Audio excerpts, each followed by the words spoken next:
Less economic activity means less demand for USD. Are you what? That does not sound like something Steve would say. Like, keep going here. Johnson says less economic. Yeah, I think you might be misunderstanding the bond king on that one. I don't know how, especially I understand Steve's framework pretty well, and I don't know how he would come to that conclusion. Less economic activity means less demand for dollars.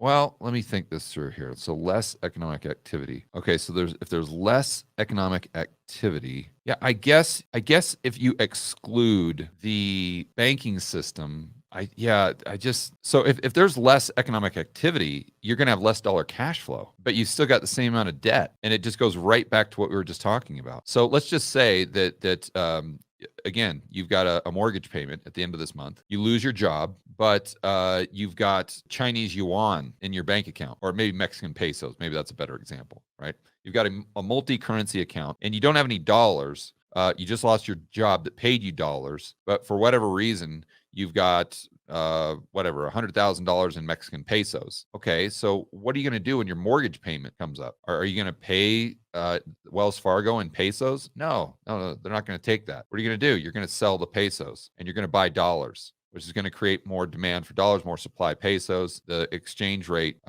the dollar peso swap or FX rate, dollar goes up, right? So it's the exact same thing, right? If the global economy slows down, then you've got less dollar circulation, you got less dollar cash flow, but you've got the same dollar amount denominated debt. You can't make those debt payments. And all of a sudden, that's an asset on the bank's balance sheet. Then the banks start to blow up, then they contract the credit issuance, which makes things contract even further and lowers velocity even more, less dollar cash flow, and there's just higher demand for those dollars, but less dollar cash flow. And therefore, they're selling any asset that they have on their balance sheet just to get those dollars they need. That's usually other currencies. And there again, that dollar goes up because more demand, more supply of the other currency. So, I mean, if I had to argue, if you really put me on the spot and said, George, you have to argue how the dollar would go down against other currencies if there was less economic activity, that's tough. Yeah, I would definitely be in Brent's camp here. I mean, I guess you could say there's just less credit